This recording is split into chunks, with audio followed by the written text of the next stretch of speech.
No, so I've been running Hinge, and Hinge is better. Like, it's better than the Tinder and the Bumble because it's more of a real like person.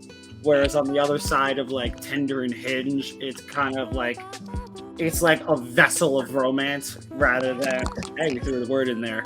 Rather than like anything real. Like I feel like all of my Tinder matches have always been hookups, and all my Bumble matches have always been hookups. Like whereas Hinge, I've actually gotten a few dates out of, all of whom led nowhere. But at least there was a process that happened, except in this one. And welcome to the first episode of Wrestling with Wromance. This is just how the show is going to go. We're going to come in shooting hot. My name is Kadeem, but I go by Life of Deem. And I'm joined by my co-host here, who was telling his lovely story. I'm Jack Simon. I go by Jack Simon. I'm the single one in this pair right now. I'm just a wee lad trying to make his way through the world. I have a wrestling and I have a romance problem. It turns out I'm controversial in both areas. And this is something recently I've only found out. It's like anything in my life, I do two cheeks, no half-assing. Yeah. I have a bit of a self-control issue. Right. So like when wrestling's hot, when there's a hot product right now, kind of like the opposite of what's going on with AEW right now. Like it's all on that. Like there was times where I was watching Rampage, Dynamite, Dark Elevation. I was watching Fury videos during the week. Right. It's a full indulgence. Yeah. Right now, I wish I was indulging in romance. It's pretty time. No, so I was girl. We go on a date. It goes really well. We hang out. She's an absolute hoot. We're laughing. She's a bit loud. Like just her voice is loud, which is like a fine. Powerful voice, or just like her presence is just like damn. Both. But it was like I had to note. I'm like she's being loud. Like people are looking. Like that level of you're loud. Where it's noticeable to everybody in right, the area. Like it's borderline rude, but bless your heart. Like, and I don't care when somebody's too much. I'm a little bit of that as well. I get it. But I've learned that in the short time that we know each other, Jack. I've known way more about your love life. Way more about the things you've done in your life. Yeah. In your very short time on this earth compared to me. And this just all started from wrestling. And I try to be as what you see, what you get.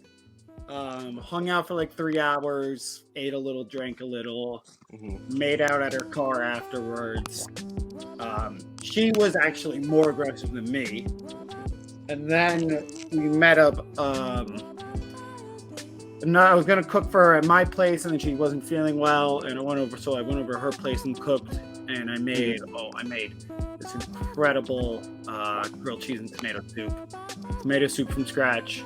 Grilled cheese. I did sourdough bread, Munster and mozzarella, with a what's those fancy tomatoes called?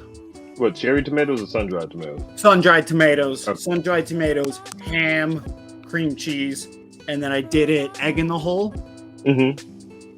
So I will tell you something. I've never had grilled cheese with tomatoes a day in my life. Don't get me that. You not like tomato soup? I've only had tomato soup maybe twice in my life.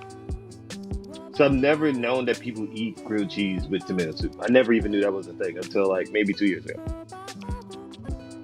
I found out pickles come from cucumbers like 2 years ago. Who am I to judge? You know what? I'm gonna say that for another time. That's another question. And of course, this grilled cheese is incredible. It's got that yolk dripping down. I made it just right. have some tomato soup. We watch the movie True Romance. You know, we shake the bed a little bit. I spend the night. You know, we go 20 toes, all that stuff. And it's great. You know, things are rocking and rolling. The next day, we're texting again, and she dropped a booty pic on me.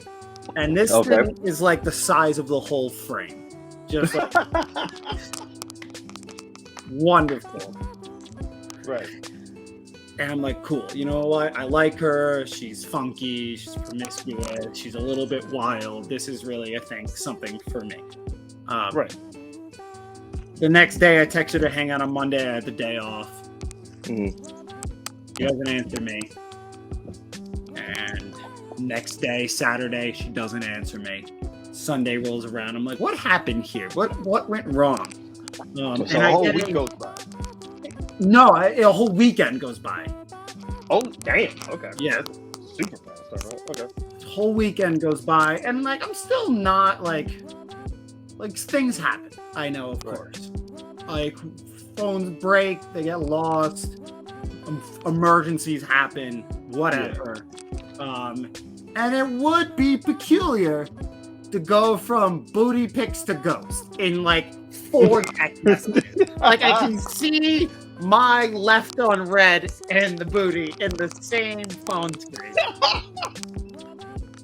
Okay. And then she texts me. Hey, I just wanted to let you know I've gotten into a relationship. But like, thank you so much. It was really fun hanging out with you. And I've had a lot of wild things happen in my dating life. God damn. That is the worst. I had to ask her for context. I was like, can you just tell me like what happened here? I didn't let my pride get in the way of me. That is wow. Okay, that's an interesting fucking turnaround because that is. And my channel one twist. That like 72 hours and it just went from kind of promiscuous testing to hey, I have a relationship. Yeah. Wow. Holy shit. And it's like, you know, it's her body. She can do whatever she wants with it. It's cool. Like, there's no shame on that level. It's just, I just find it peculiar. I find it wild in that sense. I mean, to be fair, I would end up looking at my life like, what has this been? Like, where did this go wrong? It was. That's a good way of putting it. She was like, what happened here in my life that this is not happening? Were you just not too enthused with the photo? Did you not show enough enthusiasm? It could be. That's actually a good point. Because that could have been it. You could have just. How did you respond? Did you just respond with words? Yeah, I tried to be funny, like I always do. Like, fucking Christ, Jack. What do you mean by driving? Oh wait, no. Actually, I tried to be funny and I was sexy about it. You know, it's like if I was over there right now type stuff. Okay. Yeah. Okay. That's not that bad because you know there's certain levels you have to respond to certain things, especially if you're getting a photo, you know, with effort. You have to match the effort with the response.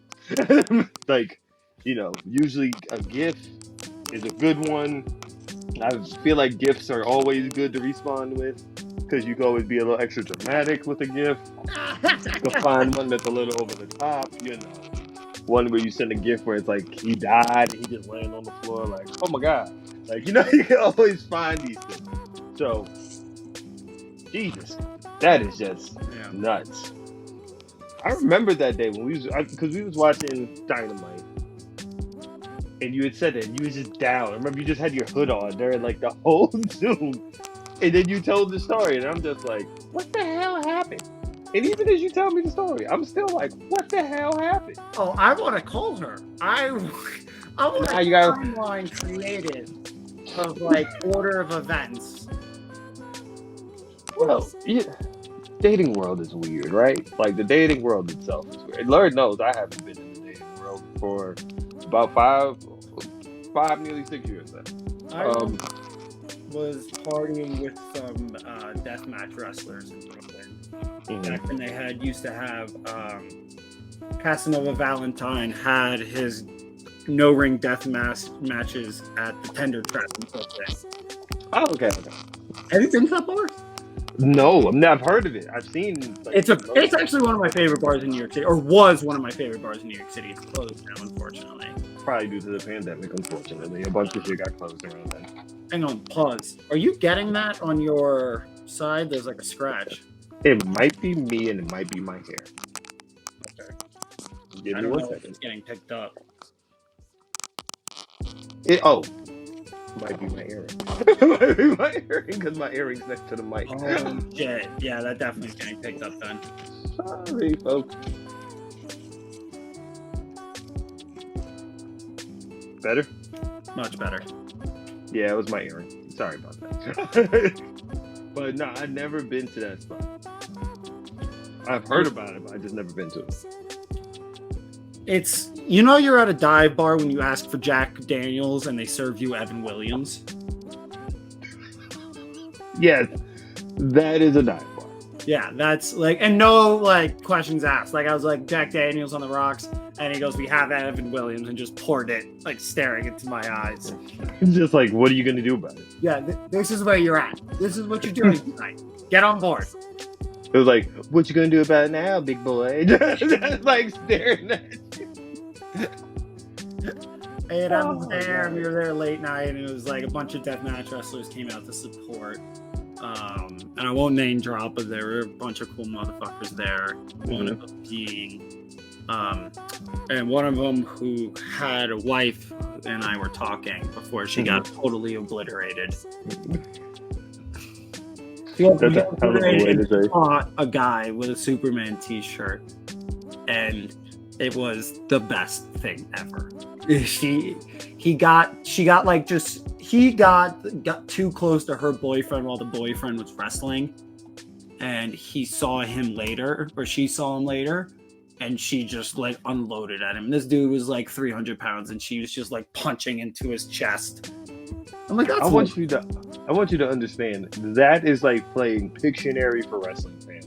What is something that would happen after a independent deathmatch show? And that is a woman obliterating a man that is 300 plus pounds in a Superman t-shirt. That sounds like a picture you draw. It's just a woman like Superman punching a man with a Superman tee and is built like he's fucking Yokozuna. Like it's just like every time I see that clip of Seth Rollins doing the moonsault off of the guy in the Superman t-shirt, I think about him. Oh, I love that. His clips have been going around this week. Who? Seth Rollins. They do a lot of stuff.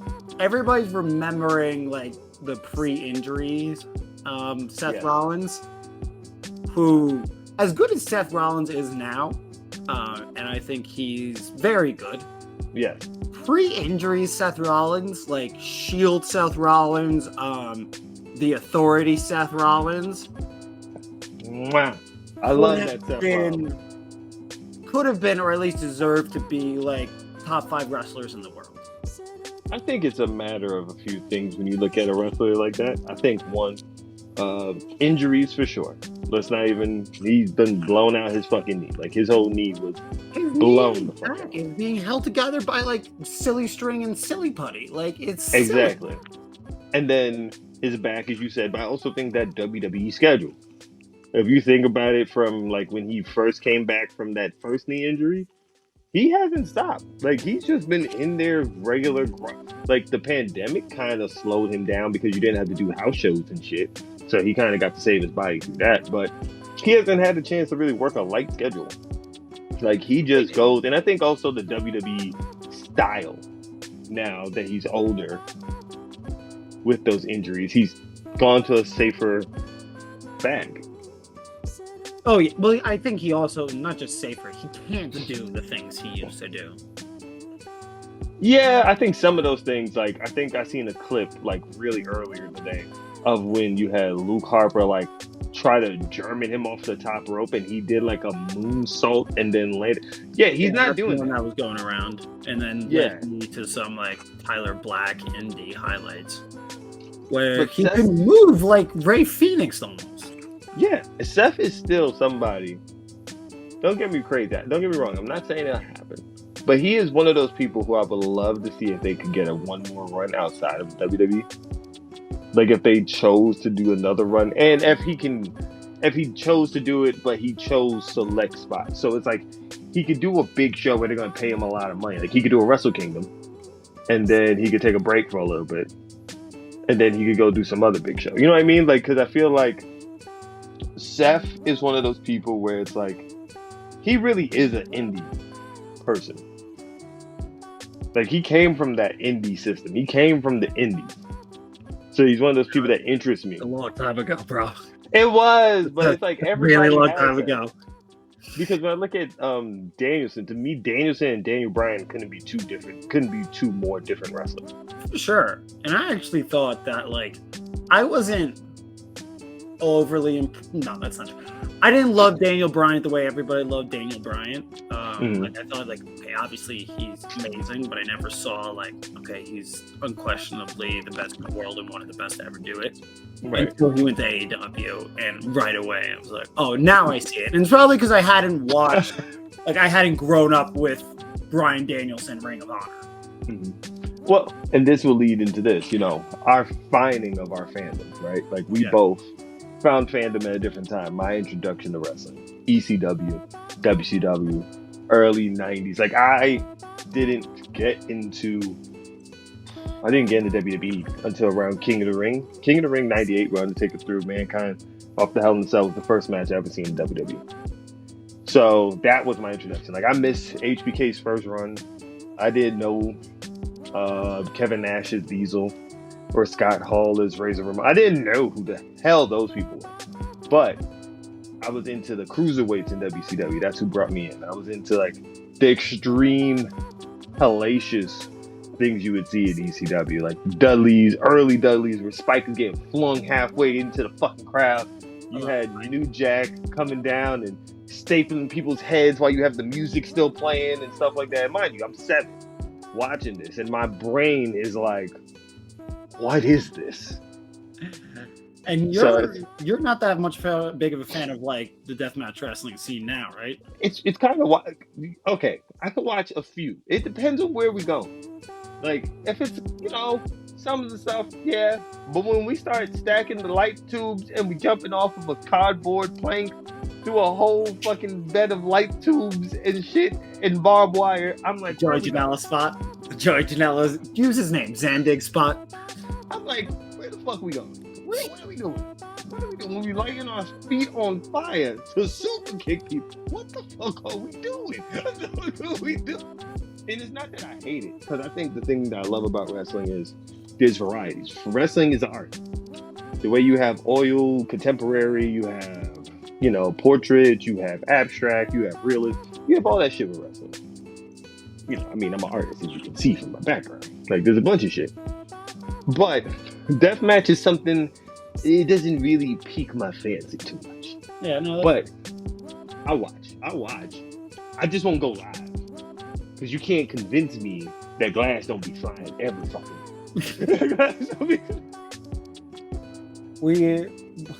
Well, it's funny that the Blackcraft wrestling show, the single worst wrestling show ever. Like, I've never heard of this. Like, show. Ever was the best, the worst there ever is, the worst there ever was, the worst there ever will. Cannot be a worse show than this one. We'll talk about it entirely one day. It deserves an own episode. Oh, for sure. But we will have, like, the worst shows we've ever attended. One of the opening match was it was like a hook and chains match. So what the fuck is a hook and chains match? Instead of ropes, there was chains, like biker chains, and then, like, big fishing hooks on them.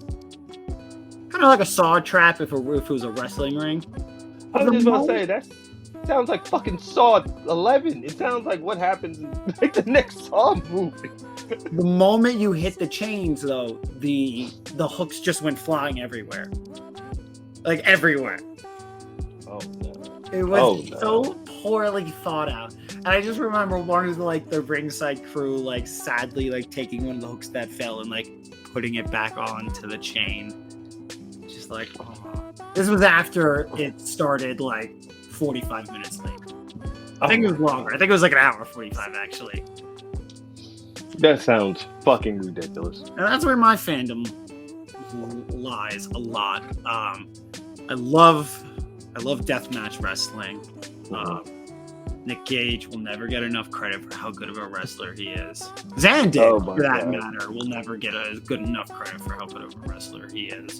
And when I mean wrestler, I mean wrestler. Like, not like, oh yeah, he's fun to watch, or like his style is fun to watch. I mean, he's an incredible wrestler, and deathmatch just happens to be his style. Yeah. I wish people could see when we was in the chat. Who would you love to see in the G1? And the first thing Jack said, Nick Gage, and I'm just he's so fucking funny. He's so funny. But I don't think that was my first pick. My first pick was Darby Allin. Was Darby Allin your first one for that or Super Juniors? No, Darby Allin was my first pick for. Yeah, it was. Well, I remember when you put in Nick Gage, I was like, would be cool. And I was like, I want to say you're joking, but I know you're not. Like, I know you're just. What I really love about the G1, which I try to watch as much of every year, but that's just a lot of crap. It's too much. That's 3 hours every day, and I'm glad it exists. I'm not asking for it to be shortened. Love it. There's very few unique things left in wrestling. Yeah. And the G1 climax is, and there's even less so like special events in wrestling now. Yeah. There's so much of it. It's something I think AEW wants to work on. Needs to work on. Like, it doesn't have that marquee event, whereas WWE has Royal Rumble, Money Mania, in addition to WrestleMania. I would say Money in the Bank is kind of dying, but we can get into that another time. I feel like people get more excited for Royal Rumble. Oh yeah, and WrestleMania. Like, absolutely. Yeah, like I mean, people love WrestleMania more, but people get more excited for Royal Rumble. I would actually say I think people love Royal Rumble more. Interesting. And because excited for WrestleMania. Yeah, because I think the idea of WrestleMania, it's kind of like the Super Bowl. WrestleMania is like the Super Bowl. A lot of people might not even give a fuck about who's playing in the Super Bowl, but they'll watch it. You know, you'll get to commercials, you'll see some highlights, you'll see some special performances. You know, maybe you'll find something interesting. But the Royal Rumble to me is like, you know, Mania's coming up because you get the Royal Rumble. You know that you're going to get at least 1 to 2 surprise entrances. If you don't, it's a shit Rumble. But you need at least 1 to 2 surprise entrances. Some years you might not know. Some years you might already have a good idea. You might get an Iron Man performance, an Iron Woman performance. Royal Rumble, to me, which are so overplayed now. Yeah, I think they try to do it too much. Every Royal Rumble has an Iron Man. Every Royal Rumble first entrant lasts until 27. Yeah. The novelty has worn off, and it's not a knock against the wrestlers. It's always impressive, but it's just not protecting the prestige of that position. Well, I think the last one that really didn't was when you had the Sasha Banks Mercedes Monet's last one. She was dumped out pretty early, even though she was number 1 or 2. But this year's was good with Gunther because it did make him look like him. Him lasting all the way to 30 to face Cody as the last 2 people made sense as him as an Iron Man, because and then when you look at his reign, it's always a follow up. He's a monster. Yes, in all sense of the word. But I mean, Royal Rumble odds just dropped. I never go with those things.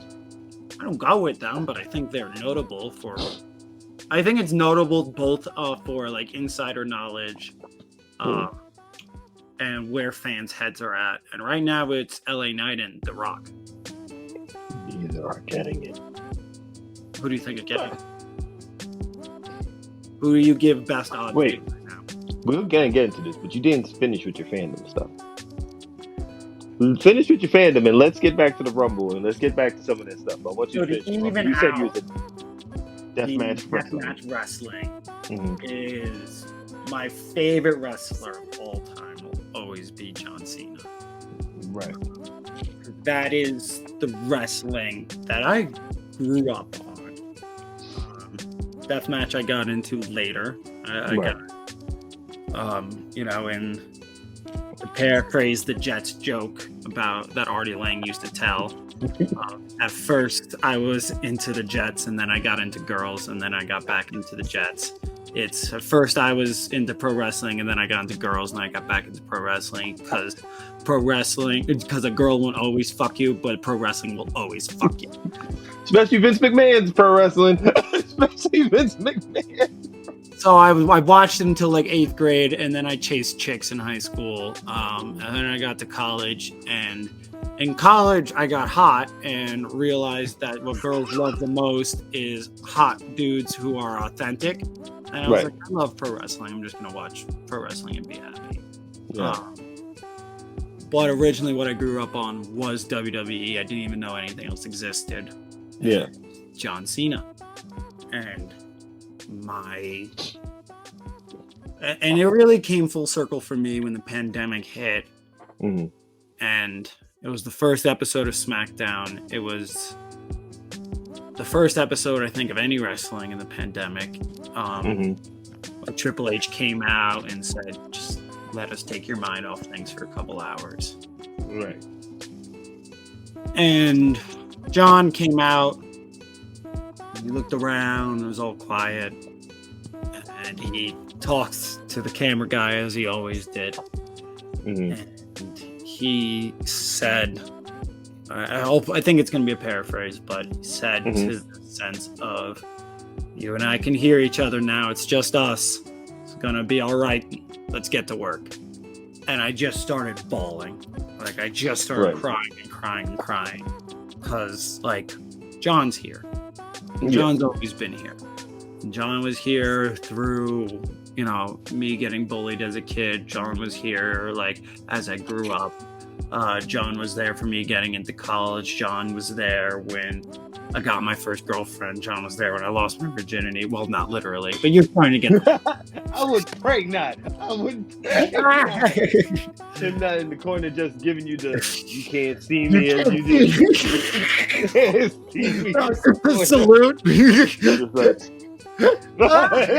Giving you the salute. Spinning the belt as he gives you the salute as you just keep going. Oh, no. But again, it's your form of love. It's that place of comfort. And John was there every week. And I think that's what is beautiful about pro wrestling. Is that every week, no matter what, you can turn on the TV and you'll have pro wrestling. You'll see a new story being told. You'll see people giving their absolute hardest to something that's a little inherently silly. Right. There's something beautiful about the human condition of that. Is that we're willing to suspend belief to indulge in these incredible stories. Right. And if you're a pro wrestling fan, you get to do it on a weekly basis, 52 weeks a year. Forever. I tell people this, the one thing that when people ask me why am I still a wrestling fan, I said it's the one thing that technically never stops. Yep. Like, I'm going to always find new people to be invested in. I'm going to find new stories to have interest in. I'm going to find different ways that this resonates and connects with me. It's like, it's never going to stop. Like, it's always going to keep going. Like, it's one thing about wrestling, there's no off season, which could be detrimental because sometimes wrestlers do need to go sit the fuck down and rest. But that's the thing, right? And for you, that John Cena and that promo was like something that just reinforced your love for wrestling. Right. And I remember, because again, different eras. We have like just slightly different eras. Not like crazily, but slightly different. So for me, it's weird. I never really saw myself in The Rock. Like, even though The Rock is a black world heavyweight champion, I technically never saw myself in The Rock. Because he looks Samoan. Like we can't lie. Like, Well, I think it's also why Stone Cold also like always got the WrestleMania wins and was Yeah. like the better babyface. Is that you can see yourself in Stone Cold Steve Austin because he's more of a person. Right. Nobody Everyday can, man. nobody can be the Rock. Like, Right. And it was just one Rock.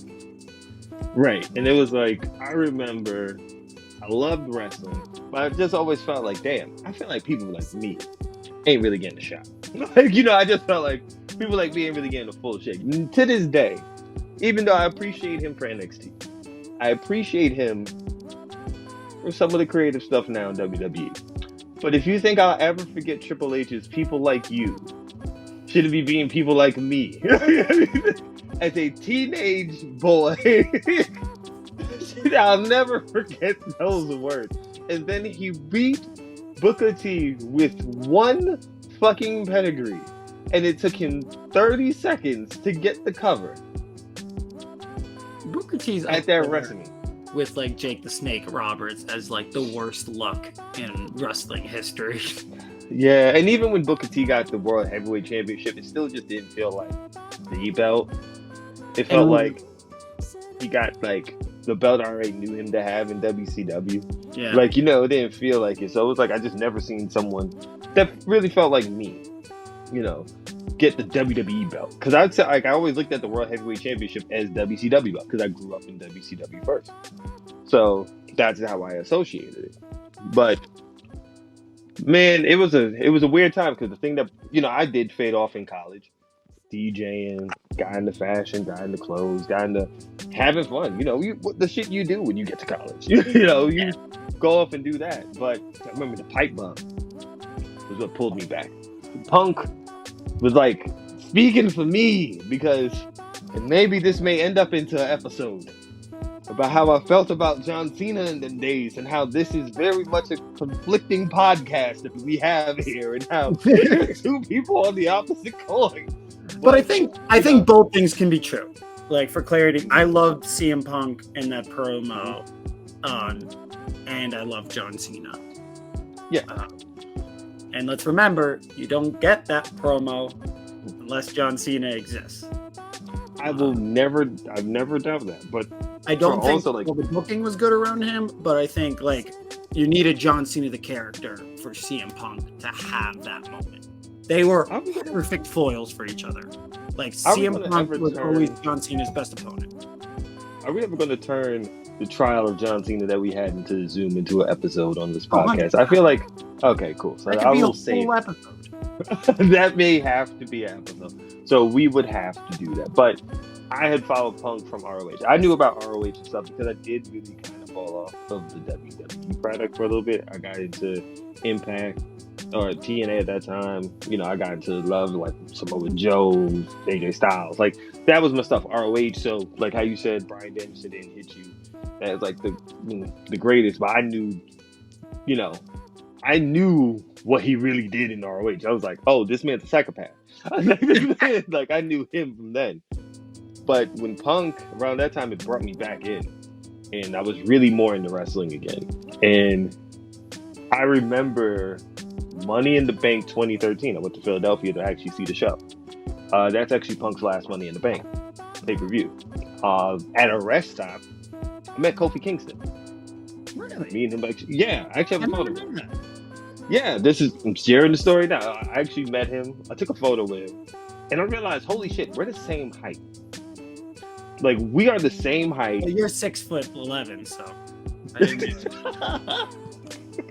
He's definitely not. Because there's this damn fucking joke that I'm a giant. I didn't realize that Kofi was 8'6". Don't let Vince tell you anything different than that. I didn't realize that Kofi Kingston was assigned to the relay tower. Anyway, but I just started growing my dreadlocks. I just I wasn't even a year into growing my dreadlocks. I met him, cool as hell, just really kind. But he was injured at the time, so it was cool to meet him. And at this time, I thought about doing wrestling. I thought about trying. I was 23. I was like, why not? I could give it a shot. My back said, fuck no. So that's what happened.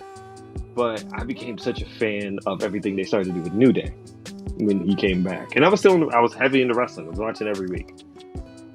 I remember when Kofi Mania started. And I remember I was just like, when they did the gauntlet, and I was just like, they probably just going to have him beat quick. And I seen him beat AJ, not beat AJ, he lost to AJ, but him beat Orton, beat Danielson. I was just like, whoa, what are they doing? And then I remember that Elimination Chamber match. And I've never wanted him to win that belt so much. Because it just felt like somebody who really looks like me. Dreadlocks, black, is about to win this championship. And I remember he didn't win the Elimination Chamber. And then they did the Fastlane whole thing of B+ player. That whole build. I hated that fucking build. But whatever. I hated it too. I just hate the code. Like B+ player, when you're saying it to a black man, just kind of makes me want to cringe to the side.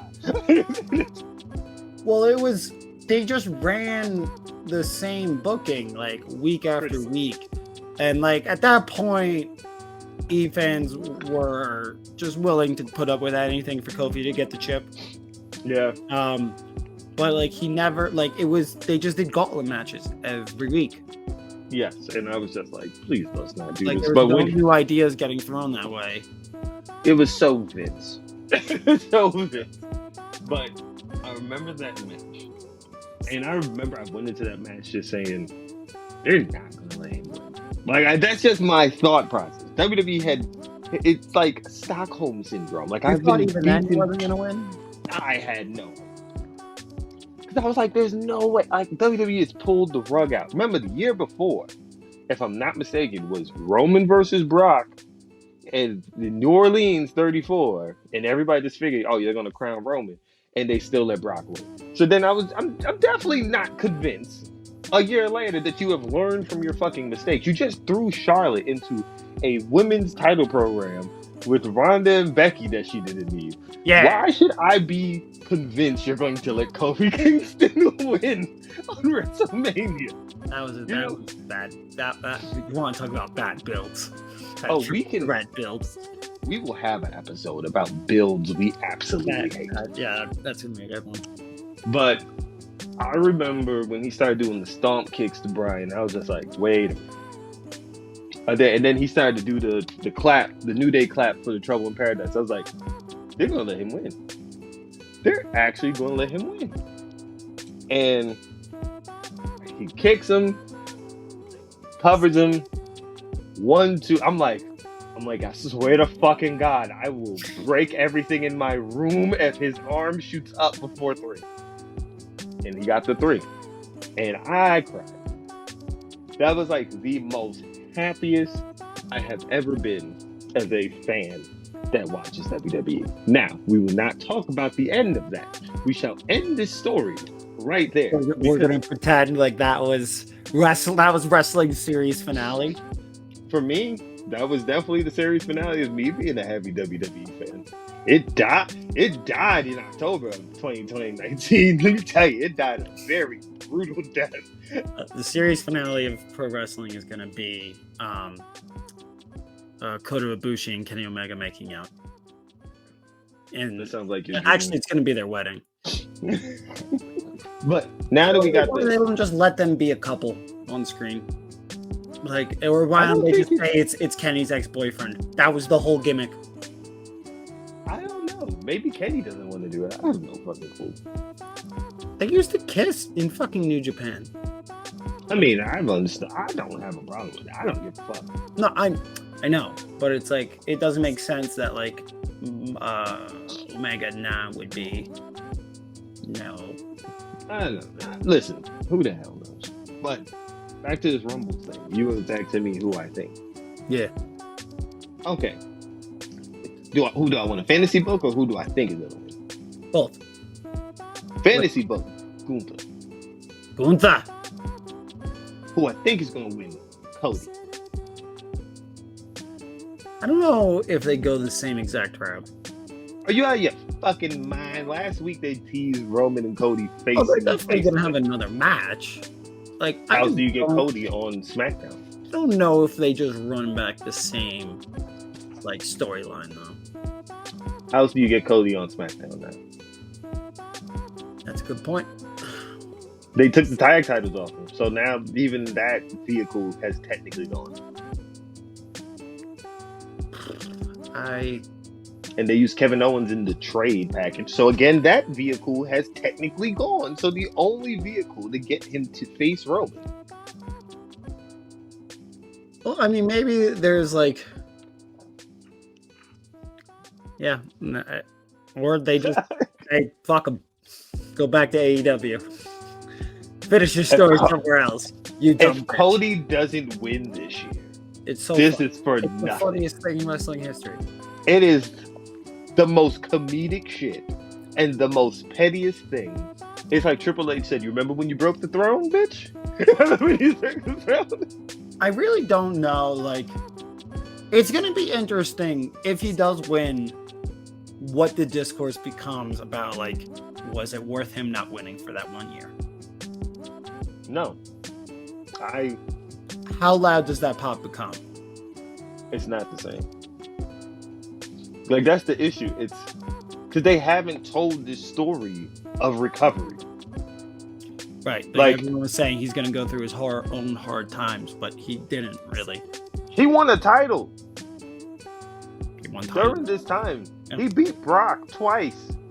What struggle has he gone through? Well, I think they could have had him beat Brock twice and still had like an interesting storyline baked into it. But here was the thing. It's just kind of like 3 matches between 2 top tier wrestlers. But here was the issue I had. Like, I never got like, okay, so first YouTube video I made, right, was the interesting case of Cody Rhodes, which is, I think, the interesting case of him going to WWE. Now, that was the first video I created, and I said, the main thing is you cannot fumble this, because then if you fumble this, you do cut off a pathway to ever poach talent from AEW. No, they're always going to be able to poach talent. I think no matter what, I think Cody Rhodes, they're always going to be able to poach talent, especially with the way AEW is now. But they will, but I don't think you would be. I think it would hurt to a point, because you would see that it's kind of like this.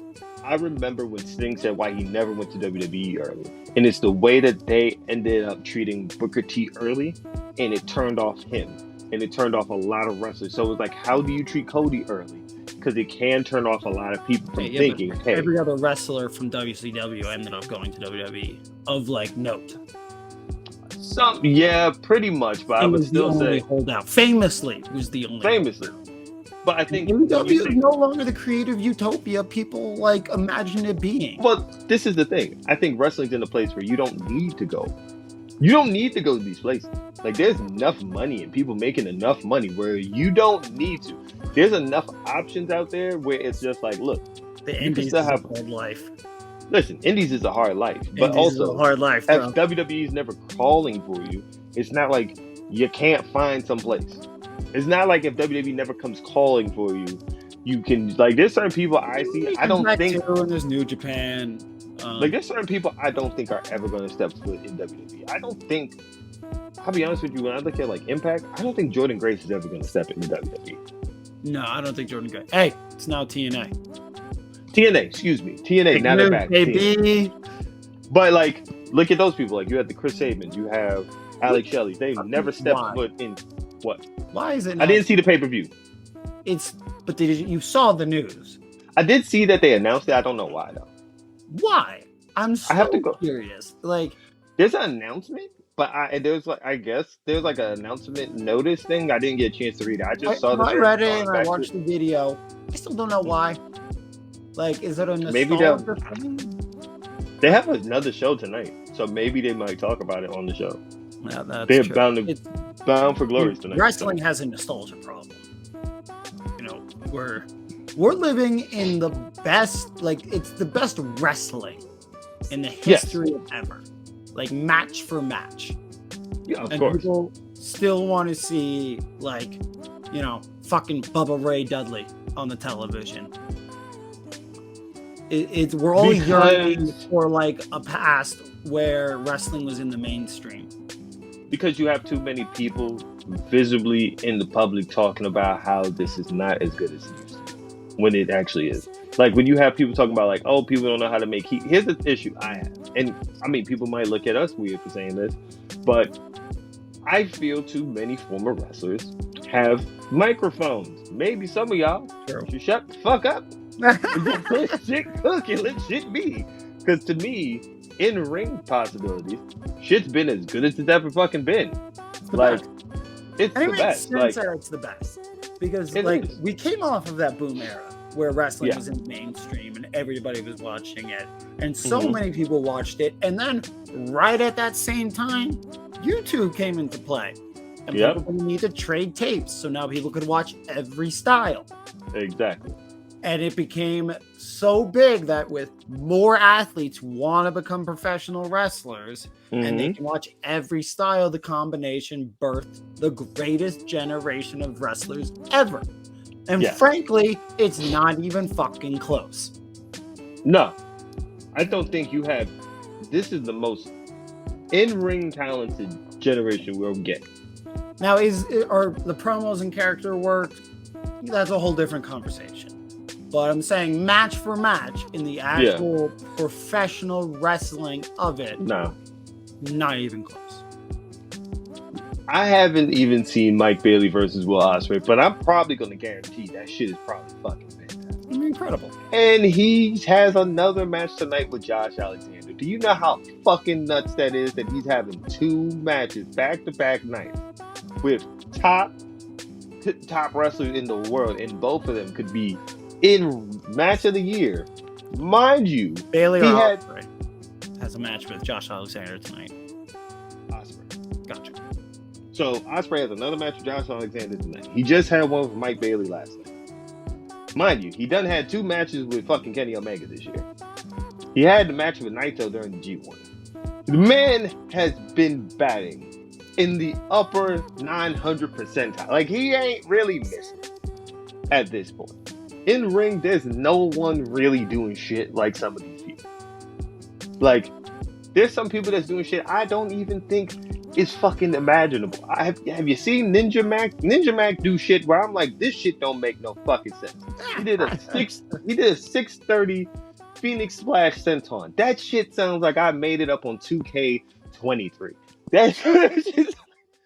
But I think the thing that people get hung up on is it the best stories? I won't say yes. I think that's up to everyone's own taste. If we're talking in ring, there is some objectivity to it. Yeah, there's some stories there that are great. There are some stories that had potential that have run their course. And I think like promos too. Promos and character work, as I mentioned before, we can get into this now then, has taken a sharp downturn. Like, you can go watch any promo from NWA, Atlantic Wrestling, Mid-Atlantic Wrestling, or even Attitude Era. Yeah. And it's not even close. It's the believability. Like, yeah, some of the stuff they're saying is silly, but like at least the believability in both what we're watching and the way the wrestler says it, they believe in what they're saying. Yeah. The stories that they're telling in their promos is much better. And you can blame by kind of, it's wrestling used to be, even in the background, in the backstage, was constant storytelling. In the locker rooms, you're traveling all the time, you're in cars all the time. How are you going to fill time? You're going to tell stories. And now you can, do shit on your phone, which is fine. That's life. You got to grow up. I mean, the world has to change. I mean, you can blame scripted promos. You can blame a bunch of things, but I do believe, and I mean, you can also blame that people are more concerned with their in-ring ability than crafting their character. Yeah, I can see that too. There's the Chris Jericho story of like QT Marshall and Brandon Cutler doing like 630s in the ring one day and being like, well, why are you doing this? Like, just to pop yourselves? Like, don't you gotta, like, you got to figure out your character. And neither of those guys got over until they committed to their character, Brandon Cutler being a geek, and QT Marshall being a sniveling heel. Yeah. Who leads other sniveling heels? See, but I would say there are moments where it's like where there is you can still see it come through, right? Like a perfect example is like the one thing that works for Hangman. Don't matter where Hangman is. When he talks, he connects to the crowd instantly. Yeah. Hangman Because is the best actor in professional wrestling. Not the best promo, but he's able to layer in. Sometimes I don't think he's acting.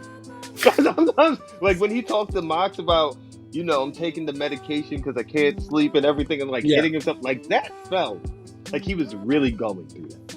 Well, promos are usually one-dimensional, like in their delivery is one-dimensional. Yeah. Into the flat performance. Right.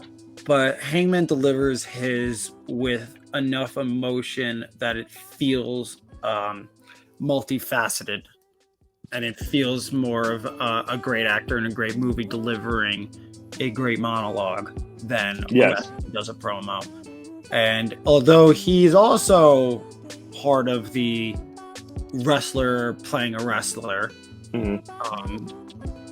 theme, and he's able to have a distinct character and why he's been one of the best baby faces of the past decade is that, anxious millennial cowboy. He has the same struggles that we all have. Yeah, I think a lot of us. I think also this generation of fans needs something different than the last generation. Sure. Because I feel like there are moments where I look at Will Ospreay's, like two of his promos in my mind instantly come to mind. Like the one with him and Jericho when they signed in that contract. To me, that was amazing because it resonated as real. Like I think we're in a generation now where it's like you do have to make something real to resonate with the fans. Because when I think about fucking Eddie just feels like my uncle. Like my uncle just talking some shit, like when he's so passionate and he's so realistic.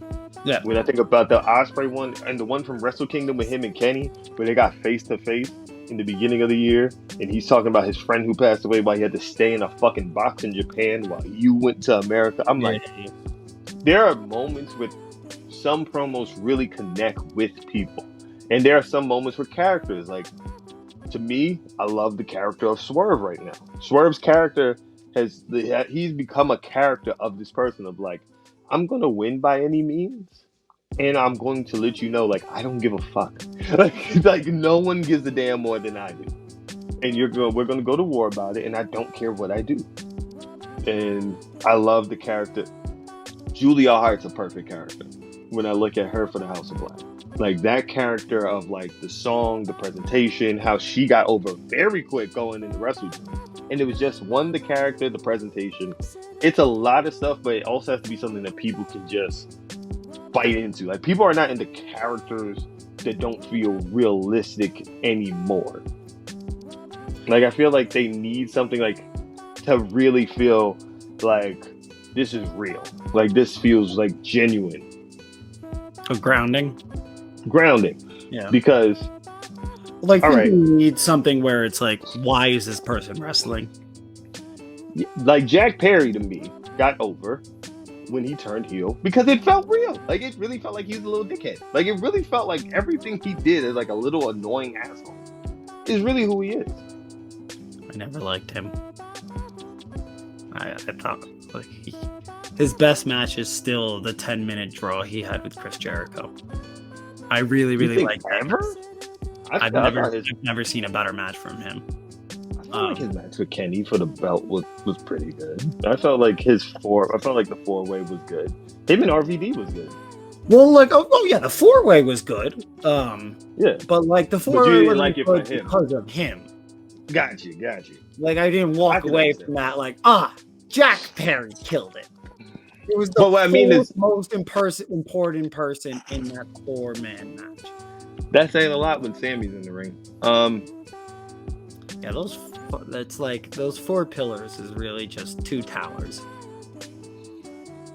The issue with Sammy is Sammy just, I will say this to the day I die. The worst thing that Sammy ever did was create a blog. I think the worst thing that happened is they just dicked around with his character too much. Because it seemed like they were always desperate to make him a face. And but here's the thing, he was good. He actually, if I went back and looked at this up, I watched some of the episodes. He was hot after he beat Miro. He was hot. But the issue was, he was pretty hot. Like, I was going back, like, I have Fight. I use a VPN to watch stuff. And he was in some of very hot segments. Breaking the law. Breaking the law. It's not illegal. It's not illegal. But the issue was, once his real life started to come out into stuff with like Ty Conti, and he proposed to his fiance while he had the belt and all that. I lied. I think that is funnier than the Cody Rhodes thing. That is the funniest thing in wrestling history. He proposed. Yeah, people forget about that. He did that when he was TNT champion in his hometown. And from his person that he, put on in his blog. Because, and then people found out and people was like, oh, he's cheating on her with Ty. And then it just kind of damaged both of them. Because Ty was a babyface. She was a transitional fiance.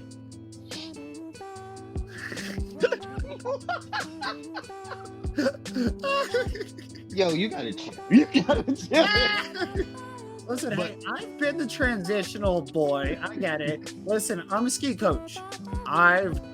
There's a lot of girls who want to bang a ski coach, who want to just have a roll in the snow with a boy for like 4 months. And Kadeem, it hurts every time.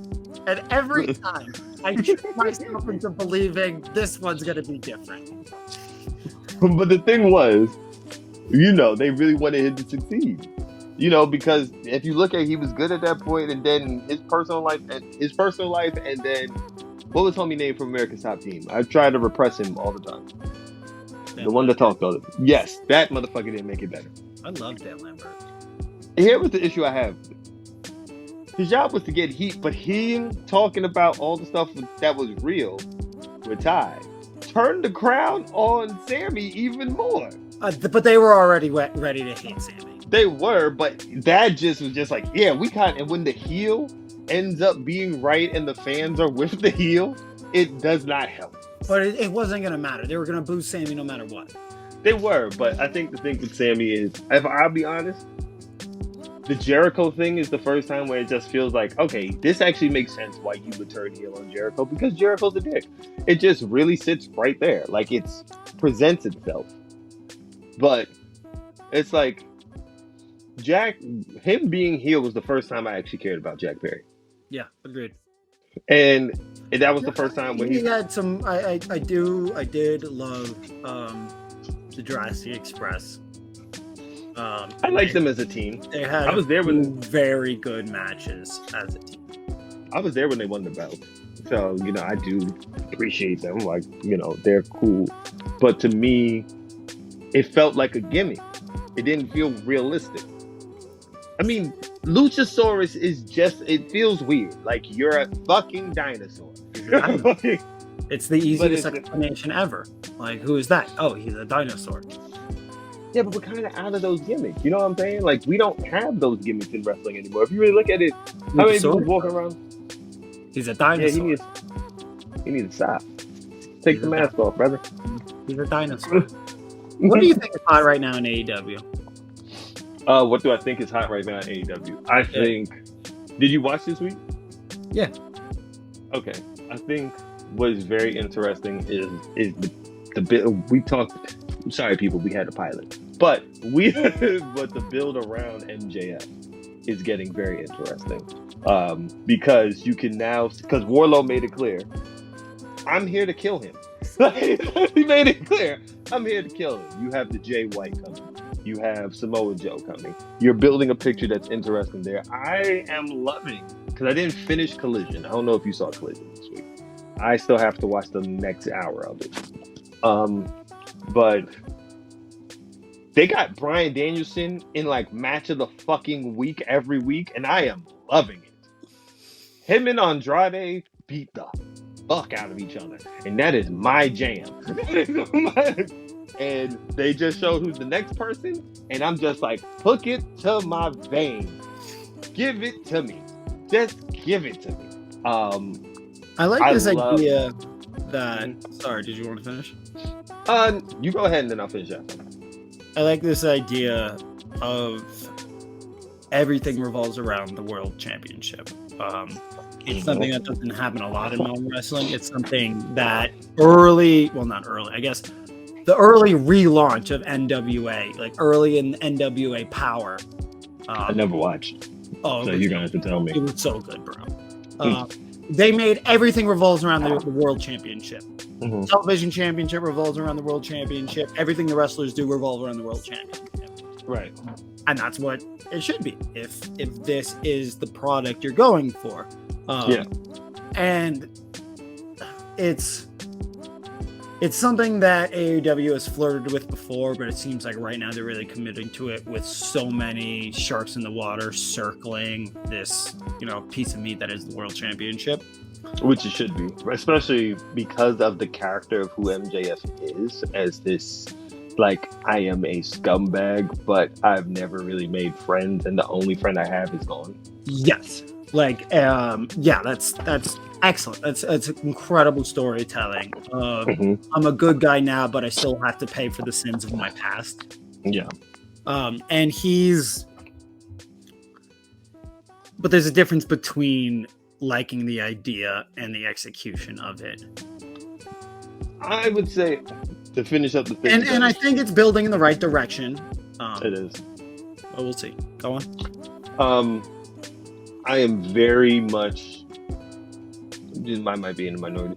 I'm loving the idea of a Swerve Hangman too, because I do feel like this is going to be a stipulation match. Like Swerve Hangman too. I think people love it. I think people don't like the idea that people are saying. This was a discussion earlier this week. I deleted Twitter a couple of times. Like, I don't keep it on my phone, but sometimes people message me. Good for you. It's better for my health. You think you're better than me? Sorry. But there are people who was like, is Swerve championship material? And I was like, I don't understand. Of course he is. Like, he's the total package. People were saying that he's not championship. And he was quote retweeted on the Twitter sphere? Yes. Well, I think in the words of Dave Chappelle, I don't care what Twitter says because Twitter's not a real place. Exactly. So, but I'm very interested on where they're going to take part 2. Because I think what's going to happen this week, my hypothesis, is that arm breaker spot that he did to Hangman in the match, where he does the arm breaker with like the hyper extension of the arm. Yeah. I think he's going to do it to Matt Jackson because everybody knows Matt Jackson's had a torn bicep for like months now, and they have a 6-man tag. Everybody's known that. He had the cast on during goddamn fucking Double or Nothing. I didn't know that. You didn't know that? I had no idea. Matt Jackson's been wrestling with a torn bicep since like Double or Nothing. Matt or Nick? Which one? Not the one. I don't know either. Well, I get them mixed up. Not the one who faced Phoenix, the other one. The one who always does Northern Lights like locomotion. Matt. Yeah, he's had a torn bicep. Okay. No, I didn't. So, yeah, he's had a torn bicep since May. That's why. So, like, they wasn't even sure if he was going to do blood and guts and anything because he's had a torn bicep. So that's why sometimes they're on TV, but then they're not because he's been fucking injured. Yeah. So Swerve said, in his promo, be careful of the people around you. Well, be careful with the people around you because I think they're probably going to start attacking and taking out the Young Bucks, and it kind of furthers this Hangman. Now I'm getting my friends hurt for getting them involved in my stuff, and how far do they go? Again, I want a Hell of War match from Lucha Underground. Bring that for me for Hangman Swerve. I mean, I think Hangman's definitely going to win the second one. I don't think they'll have Swerve put they're good. They're obviously doing a program. Yeah, you get 3 matches, and so to have a third match, you're going to have Hangman win the second one. Or if because I am someone who wants to see Swerve win the title. I have no problem with Swerve winning a second one, but if he does win the title, Hangman would be someone who beats him. So you're having Swerve be the guy who takes the title off of MJF. Max. It's either him or it's Jay White to me. Because I don't think, like, as much as I love Wardlow and I love Joe, I don't have a problem with it's Max having to go through his gauntlet of, like, his war of people, like, because they also tease Kenny. I don't mind him having to face Wardlow, him having to face Joe, him having to face Kenny, and then it's Swerve that just picks him apart. I would go, if I had the book, I'm going the opposite way. Because so I'm going, he's going Kenny, Swerve, Switchblade. Maybe not in that order, but whatever. Yeah, we know Switchblade. That would be the next three opponents for him. Okay. Joe, too. You can't have Joe mention it and talk about wanting to do a second match and not having that second match. He's going to get that. He's going to get that. So now we're at Switchblade, Kenny, Joe, and then those take out those three, and then you have Swerve do a match with him after this Hangman Swerve program is over. Yeah. So Swerve is busy until this trio is taken out, and then you do Wardlow, and Wardlow wins. Wardlow wins as a heel. Wardlow becomes MJF's kryptonite. It's that one guy MJF can't beat. Kind of like a Sabu Taz back in ECW. Yeah. Like, Taz can beat everybody, but for whatever reason, he can't beat Sabu. Gotcha. It's the one guy that no matter what, MJF can't beat. And furthermore, it becomes the ultimate full circle reconciliation moment of, like I mentioned before, MJF has to face the sins of his past. And here comes this monster of who he sinned the worst, both backstage and in front of the camera. Both in, I gave you this great push, but because I was so hot, I eclipsed you and overshadowed you. And I treated you like shit when you were my security guard. Are you into comics? I am. I actually recently got into them. All right. So you know who Doomsday is for? So basically, Wardlow is MJF's Doomsday. Like, that should be the person who pretty much is just like, I'm going to, like, this is it. Like, we're ending you. Like, I'm going, because to me, I don't mind the Wardlow being that person. I think I like the way they subtly, because Wardlow's not getting a match at Full Gear against MJF. We know that. I think it's going to be a minute. And I think you can just have Wardlow destroy people for a while. Maybe put him in one program where it's not a squash match. Yeah. I think, Don't know who that opponent is. I don't have an idea. A Dustin Rhodes could actually be a cool thing. I'm trying to think. Dustin Rhodes in a standing up for AEW sort of way. Particularly if you keep having him run over like AEW old heads like Matt Sydal. Yeah. That's just an idea though of where it could go. But a program like that. Yeah, I'm not program keeps him busy as MJF deals with his other opponents that are on the list right now. And then down the line, you do it at Double or Nothing in Vegas.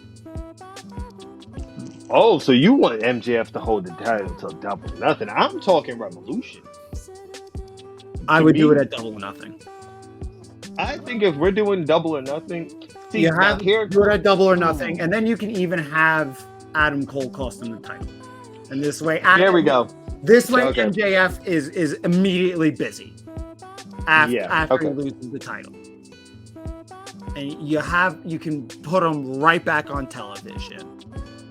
Because I would have. We're gonna keep it 100. You can't have AEW without MJF right now, and I've been on record as I don't even think that MJF's reign, statistically, his his numbers aren't that great in terms of Hey, draw. I will tell you this. There's unfortunate people. Maybe one day we'll release the pilot just for the Just fuck of forget it it. when we need it. I had sent that to a few people. The very response I got from a few different assortment of people is you're fucking bugging. And I was told to let you know you're fucking bugging. Numbers. But here's the thing. If we're looking at, and I hate as a fan personally, not all of us, me personally. I don't. I don't want to. I I don't don't get want to into be the viewership guy. I don't like it because look, this week, what there was 9. They was right. They had damn near what NXT had last Yeah, week they hit a because million. it was on the. So it's like, I think the issue is one. Fall is always a tricky season. You have MLB playoffs, you have college football, you have regular football. Yeah, a lot of sports is going on right now. This is a very awkward time. Usually, their numbers do better after full gear. Numbers before full gear is a little weak, but also, I'm also talking about live attendance. Live attendance, and I will prove that I've said this before. They got to get better at their promotion. And this past week showed me they need to get better at their promotion because look how quick they went up in tickets from Friday to Wednesday. They moved like nearly 3,000 tickets from Friday to Wednesday. And they just have to get better at promotion. And I think there's a person who one of WWE's higher professional people when it came down for promotions got released. Hire her. She knows what the fuck she's doing. Hire her. Let her run promotion. She knows what she's doing. She's coming from a fucking juggernaut. She can come and do her job here. It's just easier to promote. But when it comes down to MJF, I love your booking. I don't have an issue with it. I do think, though, to me, if you're doing the Wardlow story, now they haven't confirmed that there's a December pay-per-view. There's a word that there is. They haven't confirmed shit. But if you're doing that December pay-per-view, I think you have to do it between then or Revolution. Because I think you do run the issue with Wardlow is, yes, we can love these squashes and things of that nature, but it's kind of like I need something a little bit more to bite my teeth into. Well, and if you're gonna wait till a program his way. I do like the whole standing up for AEW thing. Like, hey, you gotta respect your people because how he pushed down Tony. If you just have him like wilding in the back, like, I don't give a fuck. You guys have cost me, but no one's cost me more than that guy. Yeah. That can be something. I think. Because the thing about Wardlow's character is, he's not wrong. No, not at all. And that's what makes the best heels. Yes, that's what I'm saying. If we're going to talk comics, the best heel in MCU movie history is Killmonger. Killmonger. Point. He did have a point. Now, is it the same as Killmonger in the fucking comics? No, and I'll save that for another day. Because Killmonger was like, everybody can get it. Not just... all of that. Of course. Anyway, back on point. But I agree. I think the thing is you do need a heel with a justified point. I think Wardlow becomes that. Yeah. I think the interesting thing... I've destroyed MJF before, and I'll do it again. And he's the only person who's done it in that manner. And I'll burn this whole motherfucker to the ground with me. Because you people are the only people that's ever held me back. Yeah. You, fuck you. You're cool. Fuck you. And my thing is, if I did the Swerve one, right?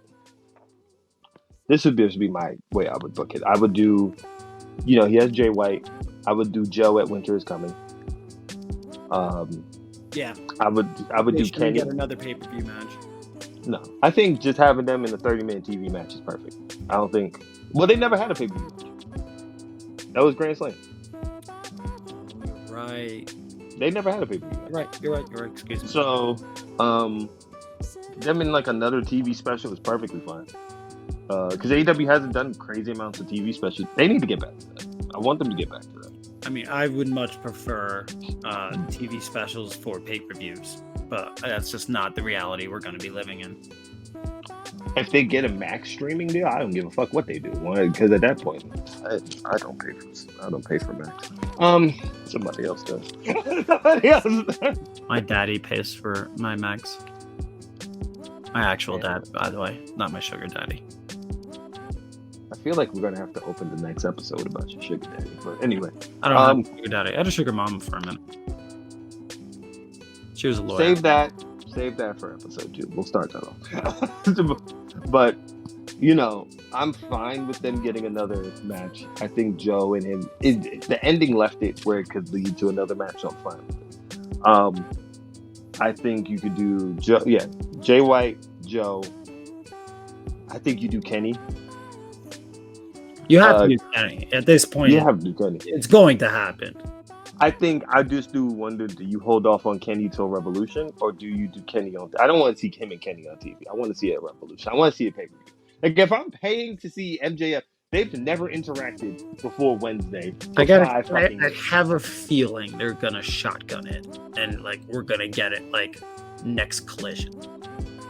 No, because because Kenny's gonna want it before MJF breaks his record. That's the whole no. That's the. I'm not saying I want it that way, but like that's the story they've created. Is Kenny doesn't want his record broken.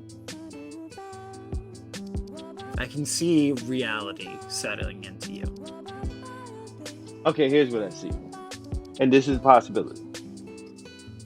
Because Jay White teamed with Takeshita and All In, I would not be surprised if they set up the match, interference from Bullet Club Gold and Takeshita, and like then it turns into like a 3-man or a 6-man tag between Jay White, Juice, Takeshita, Kenny, MJF. I don't know who the fucking next person would be. No, I mean they don't really love. Yeah, I don't see that happening. There's no way. There's no way you're giving, huh? It would probably be it would probably be Hangman at that point. Probably. But or I don't. Or you do Jay White, Takeshita, Swerve. I don't Hangman. love mixing factions. I also don't love mixing factions who are hot on their own right. And I just think that's where it's going. Like, what is it? It was 13 days on Wednesday, which means we're at 10 now. Yeah. No, which means 9. Saturday Collision is right before. It's going to happen. No, they can't. They can't. They're going to do it. They can't. They're going to do it. They can't. Why? Because why? Why don't you want it? Because it's happening too quickly, or you think it should be a pay-per-view match? Kenny Omega, MJF, first time match does not sound main event pay-per-view. I'm not. Again, I know you're not disagreeing, but I'm just saying yes or no. I'm trying. It does. Yes. You're the optimistic fan. Yeah. I'm the practical one. It's the same, and it's the same with MJF's championship run. I have loved MJF's championship run. I've loved the promos. I love the matches. Objectively, attendance and ratings have been down. Are there auxiliary factors? Yes. Yes. I don't think it's all MJF. I think it's important to point out that these things happen. And Kevin Nash won the chip once upon a time. Numbers went down, and he never sniffed a world title again. These things is kind of making money is how pro wrestling is measured. It's how every business is measured. And I understand. Champion needs to draw. I could also very easily be swayed with without MJF's championship reign, things would be even worse than they are now. See, but I don't think. Okay, I think that's where me and you do see things very different because I knew 2021 wasn't something like that. 2021 time of all out, all the way to. I'd say Double or Nothing, 2022. I think it went all the way till then. It was never. There was no way to logistically keep that going on. There's no way. Only way you could have done it longer. Danielson doesn't catch a concussion. Punk doesn't break his foot. Like you need some shit to really happen. Yeah, Punk breaking his foot was what derailed that shit. No, but if Danielson doesn't have a concussion, we get Zack Sabre Jr. versus Danielson on the first Forbidden Door. We don't get Claudio's debut. But I also think the booking has changed. The booking has changed, but I think the booking has changed also because the AEW has been, for some reason, so long. There's just been some weird snake bites. Like, for some reason, think like that's just wrestling. Like at certain times, there's an injury bug. Like it's just not just that. Law Like of averages Phoenix is going to hit everybody at the same time at a bad point. It's like a baseball season, 162 games. Like you're going to have 2 or 3 guys who hit a slump at the same time. But at the same point, you have the perfect example recently. Phoenix wasn't supposed to get the title because he had visa issues coming up. His visa wasn't going to allow him to come into America. So that or work. That's why. That's perfect for the international championship if he could only defend it in Mexico. An international champion who can't leave his own borders. Well, but you got to remember, he stopped working with AAA. Yeah. So it's like he was screwed. He just, what is he going to do? So it was like, that was the issue. He wasn't supposed to win it. Mox gets a fucking freak concussion. And then you kind of derailed what was going to go there. Danielson gets hurt, gets concussed. You gotta remember, Danielson got concussed. Adam Cole got concussed. Fucking Punk broke his foot. Adam Cole, we thought his career was fucking over after Forbidden Door because fucking Okada done drop kicked him too hard to the back of the goddamn skull. Well, not drop kicked him, but he hit him too hard. I totally understand all of that. I also think MJF ushered in an era of a more sports entertainment based product that AEW never embraced before. Especially when he goes out there and like chants shit like tofu. This is also the most Max has been on TV. This is the most he's ever had to do it. Like the thing with Max was kind of a spectacle. You see him when he's in a program, and then he disappears for a little bit. I mean, that was his gimmick. Like I don't even think it was a spectacle. Like his gimmick was, I'm too rich and too privileged to be here. Right, but that's what also made Max. Because if you remember, people was like, I don't even think Max can even wrestle. And then him and Darby at the beginning of fucking, what is that, Full Gear 2021 tore the shit up. And people was like, oh, right. When he gets in the ring, he's like one of the best. I forgot about that. And then he had the Punk feud. Then he had, he had these breaks where it's like, you don't need him on. But when you're your champion, it's different. And he's the first champion to have where he wasn't on TV all the time before his reign. Like his whole thing was really more of like, I don't need to be on TV. But the thing is like, you kind of do need him more now. And now it's like, oh, not only do you need him more now, the fucking fans want to cheer him. So it's a complete overhaul of who the fuck you had. And it's like, and the thing is, the reason why I don't believe it was bad, I remember in July, I don't believe it's all him, all his whole reign. I remember when I went to Collision in Jersey, at the Prudential Center. That crowd was hot. It was full. It was hot. Like, it was full. And it was, I really think, between all the bullshit that happened at All In, really affected the customer wanting. Yeah. And it wasn't really Max. Yeah, and it wasn't Max. Yeah. And I think he just happens to be the person because you are the big person, like the person that has this level of status. You do have to bear that. Once you have the crown, you wear all, heavy is the crown. The person who wears it. Like you have heavy is the head that wears the crown. Bam! I am fumbling my words, but it's like he had to wear that. You have to wear that. This is like a downtime, but I don't think it's impossible for them. I think they need to change. They need to come up with a little bit of a drastic strategy. But it's the fact these buildings are booked so far ahead of time. It's going to require a different maneuver. I think the how quickly everything changed happened so quick on the fly. Because Yeah, 8 weeks ago they weren't cold. no, they were cold weeks ago. 8 weeks ago? 8 weeks ago?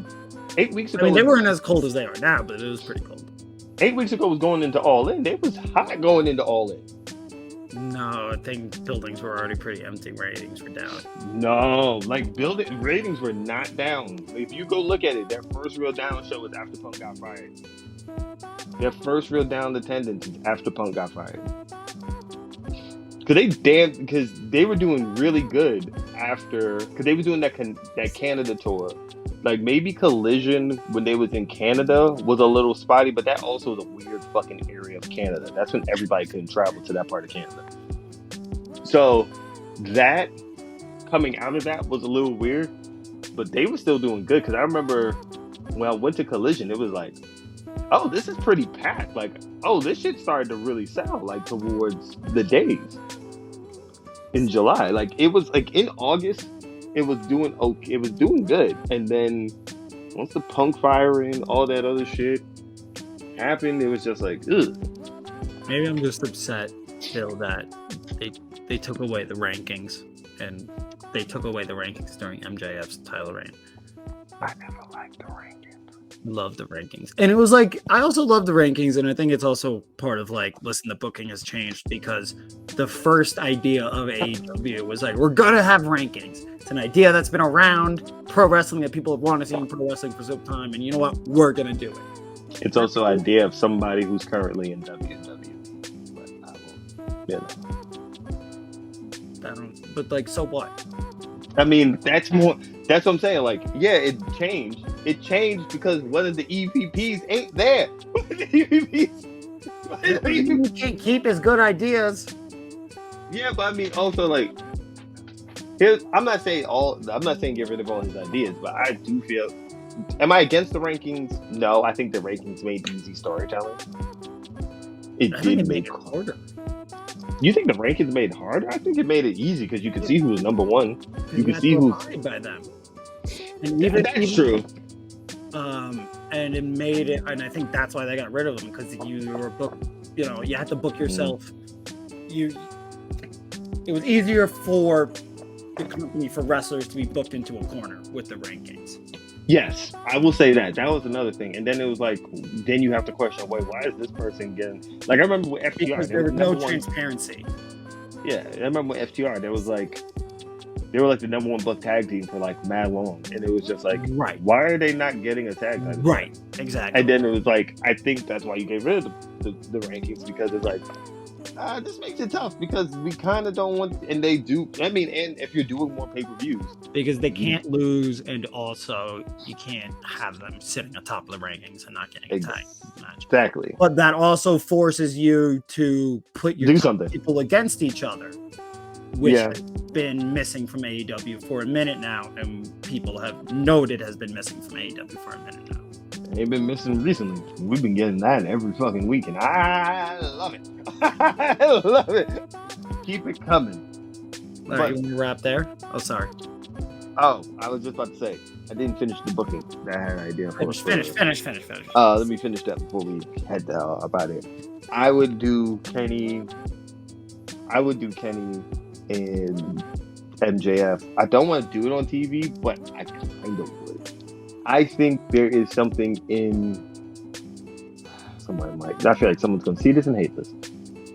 I have no problem with MJF and Kenny going to a draw. A 60-minute draw. I think that'd be great. Because here's the thing. Kenny has a right to say he deserves a shot at the title. MJF, no, he did not beat Kenny. So then MJF, you do have MJF now feeling like he has to question himself, because he's not the bad guy. Like, yeah, I snuck out. It's kind of like he has to be the good guy. Like, oh, fuck, that was way tougher than I expected. And then you still have the thing of, like, they still have to settle this. I don't mind you then mixing Swerve beating Kenny for a shot at the title through nefarious means. Because Swerve doesn't care. That's his whole character. I'm just going to get my W. And then, to me, have Swerve win at Revolution. Because then Swerve's first program can be Kenny.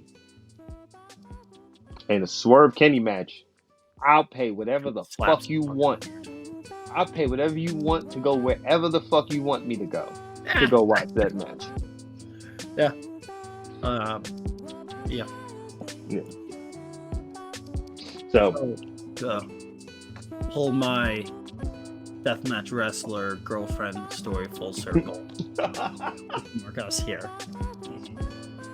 She said to me, as we sipped our Evan Williams together, you don't have to find somebody who loves pro wrestling. You just have to find somebody who loves it with you. And like that to me is like the sense of like, you don't have to have someone whose interests align with you to love. Right. You just have to have somebody who supports your interests and loves it through your eyes. Damn, I love that for the ending. I don't even think we need to add anything else. We just gonna leave it right there. We're gonna do it right there. Right there, people. Thank you for watching this episode. This is our first episode. Please leave us any type of comments below. Let us know how you love it. We're gonna try and get this also on any place where you can listen to podcasts, such as like Apple Podcasts, everything that you can do. But you can follow me on anything at Life of Dean. Jack, would you like to let them know where they can follow you? Yeah, you can. If you want them to. You can check me out on Twitter, Instagram, JackDocSimon, both on Instagram and Twitter. My website is jacksimonmakes.com. There you can find my music videos I've directed, my documentaries for the U.S. ski team, and a bunch of my writing and all that cool stuff. Support. Go, Jack. Go. Go wrestling. Leave a like and a subscription, and we will see you guys later. Doses.